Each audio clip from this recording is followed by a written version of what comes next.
शिव धनुष को सीता स्वयंवर तक कौन लाया? शिव धनुष पिनाक का अनसुना रहस्य। रामचरितमानस की कथा अनंत रहस्य और आलोक प्रसंग से भरी हुई है। ऐसा ही एक प्रसंग है देवी सीता स्वयंवर का, जो आज मैं आप सबको बताने जा रही हूँ कि रामचरितमानस में, रामायण में शिव धनुष को किसने सीता स्वयंवर तक लाया था और क्यों लाया था, क्यों लाया गया था, क्या इसका रीजन था। इसलिए मैं आप सबको ये कहानी अपनी वीडियो के माध्यम से पहुंचाने जा रही हूँ, देने जा रही हूँ। आप सबको वीडियो में बढ़ने से पहले आप सबसे मैं रिक्वेस्ट करती हूँ कि आप सब मेरी वीडियो को लाइक करें, सब्सक्राइब करें और कमेंट बॉक्स में जय श्री राम लिखना ना भूलें। तो हेलो दोस्तों, इस वीडियो में आगे बढ़ने से पहले आप सब मेरा वीडियो को लाइक अवश्य करें। आप सबसे ही मेरी रिक्वेस्ट है और विनती है कि शेयर करें, ज़्यादा से ज़्यादा दोस्तों के साथ साझा करें। तो मैं आगे अब करती हूँ कुछ ज्ञान की बातें, जो शिव धनुष को कैसे लाया गया सीता स्वयंवर तक और क्यों लाया गया था।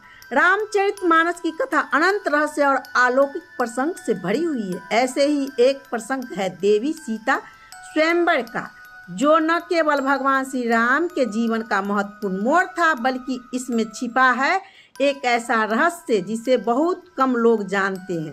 आज हम बात करेंगे उसी शिव धनुष पिनाक की, जिसे उठाने में बड़े बड़े योद्धा असफल रहे। लेकिन क्या आपने कभी सोचा है कि उस विशाल, दिव्य और अत्यंत भारी धनुष को स्वयंवर सभा तक कौन लाया था?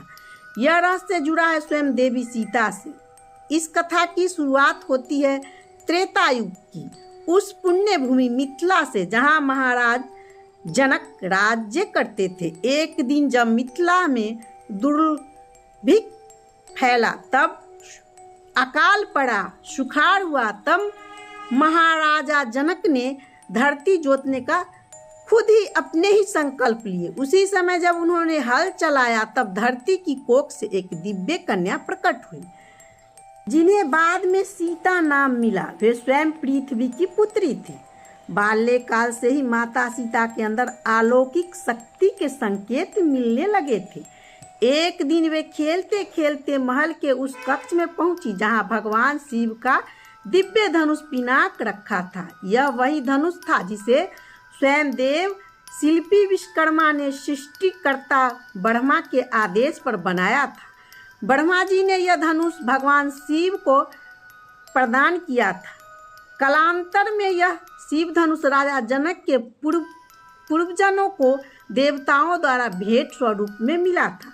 धनुष इतना भारी था और विशाल था कि कोई भी साधारण मनुष्य तो उसे देखकर भले ही यही बहुत था, लेकिन छोटी सी सीता ने उस मेज को एक हाथ से उठाया लिया और जिस पर धनुष रखा था, यह देखकर जनक दरबार चकित रह गया। महाराजा जनक समझ गए कि यह कन्या साधारण नहीं, स्वयं देवी का अवतार है। तभी जनक जी ने यह संकल्प लिया कि सीता का विवाह उसी से होगा जो इस पिनाक धनुष को उठाकर उसकी प्रत्यांश चढ़ा सके। जब सीता विवाह योग्य हुई तो उसके स्वयंवर की घोषणा की गई। दूर दूर के राजा महाराजा, बलशाली योद्धा, यहाँ तक कि राक्षस राज्य रावण भी स्वयंवर में सम्मिलित हुए। सबका उद्देश्य एक ही था, शिव धनुष को उठाकर सीता को वरण करना है।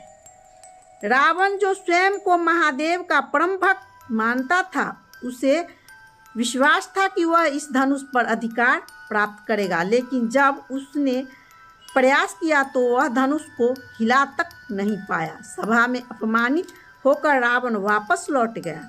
अब सभा में उपस्थित हुई भगवान विष्णु के अवतार मर्यादा पुरुषोत्तम श्री राम की गुरु विश्वामित्र के संग वह मिथिला पहुँचे थे। जब श्री राम ने धनुष को देखा तो उन्होंने अत्यंत सहजता से एक हाथ से उसे उठा लिया। सभी की आंखें विस्मय से फैल गई। श्री राम ने जैसे ही धनुष पर प्रत्यांश चढ़ाने का प्रयास किए, उसी क्षण वह धनुष एक प्रचंड गर्जन के साथ दो टुकड़े हो गए। यह दृश्य इतना अद्भुत था कि स्वयंवर सभा के उपस्थित सभी लोग दंग रह गए। यही क्षण था जब राजा जनक ने श्री राम को अपनी पुत्री सीता के लिए योग्य वर घोषित किया। देवी सीता ने प्रभु श्री राम को वरमाला पहनाई और इस प्रकार संपन्न हुई त्रेतायुग का सबसे दिव्य विवाह।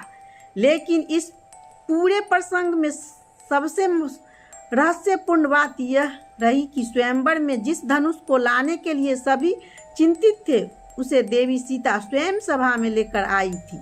हाँ, उसी धनुष को जिसे उठाना रावण जैसे बलशाली योद्धा के लिए भी असंभव था, उस देवी सीता ने सहजता से उठाकर सभा तक पहुंचाया था।